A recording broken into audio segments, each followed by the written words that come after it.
Hi, my name is Kim Robitaille. I am a John and Josh Lyons certified trainer. Today we're working with Whippet, a 4-year-old Canadian mare who will not stand for her owner to apply fly spray. I have outfitted this horse in a bridle and a bit.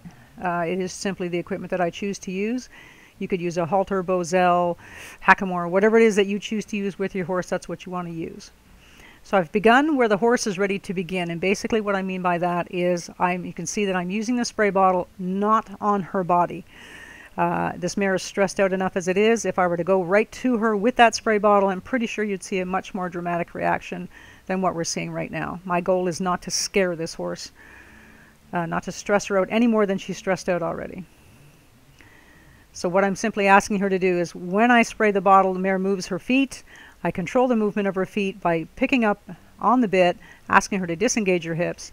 When she chooses to stand still, then I will release the pressure and walk away. So I'm spraying now. She chose not to move her feet. I release the pressure, move away, thereby telling her that's exactly what I wanted her to do.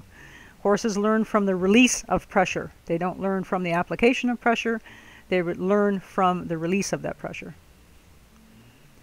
Horses also learn by repetition. It's the repetition of this exercise that will teach the horse what it is I want her to learn. Respond to the bridle, respond to the handler despite the distraction, despite the stress that she's feeling. You can see now she moves her feet. I'm simply controlling the movement of her feet through the use of the bridle. I'm not telling her to stand still. I'm not telling her not to be scared. That's impossible to do. She backs up like she is right now. I stay with her. I don't stop spraying. I'm waiting for her to stop. Give me any kind of movement forward into that pressure and I will release and walk away.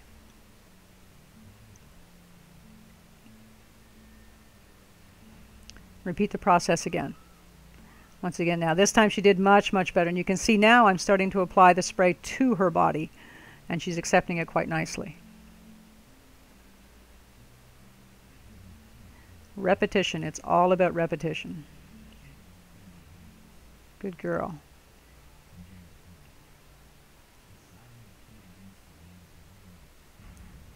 As long as she keeps moving her feet, I'll keep picking up on that bridle, asking her to disengage, soften up, give me your face, all the while continuing to use the spray bottle. Once she chooses to stop moving her feet, we're going to release that pressure.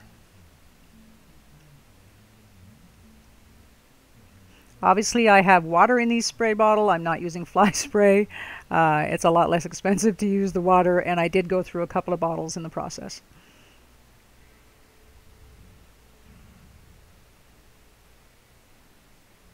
Good girl.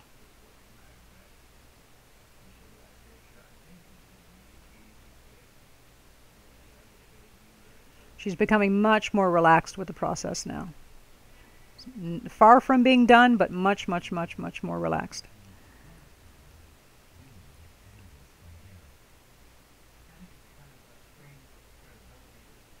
Again, I'm asking her to give to pressure. Don't pull against it. Give to it.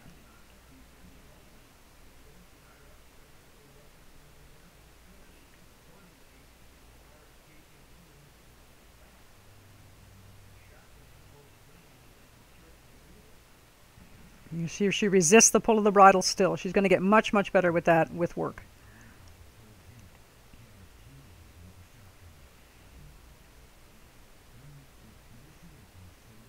I think the key to an exercise like this is to be very matter-of-fact with the horse, not to tiptoe around them and be cautious and overly concerned. They'll certainly get a sense of that. If you're concerned about something, you can be pretty darn sure your horse is going to start to be concerned about it as well.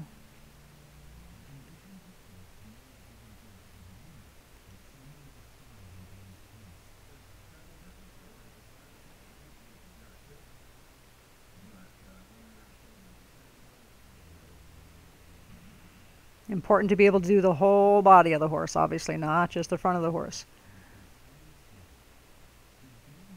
You can see by her posture, still not totally convinced that this is a good idea. I'm going to stay with her, not pull, maintain that pressure that she's created, not release that pressure until she gives. So it's not enough now that she's just got her feet still. I want her to be softened up to that pressure. Walk into it. The second she gives me that little bit of give, I'm going to give that back to her right there. right there.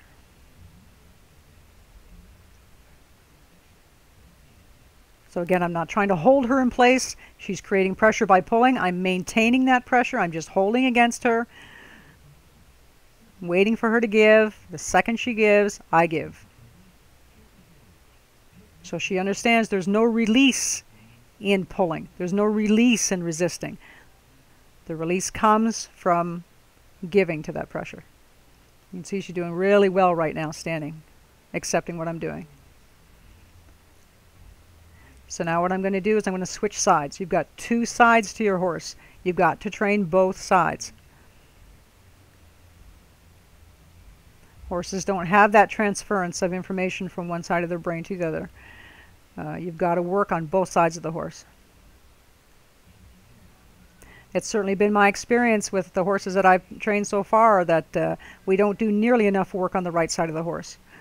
We need to spend a lot of time on the off side of the horse, on their right side. The process is the same. You can see now that I've been able to apply the spray to her body a lot faster on this side than I was when I started on her left side. Once you get something going good on one side of the horse, it seems to work a little bit faster on the other side. I think that has more to do with the handler being more comfortable with the lesson and better able to teach it than it does with the horse making that transference of information from one side to the other.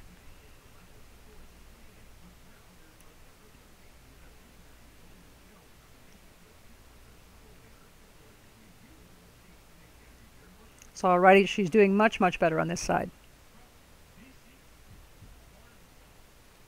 It's important to walk the horse out of that.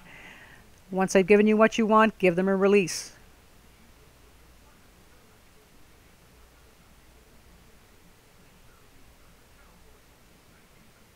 It's also important to note that you've got to ask for more.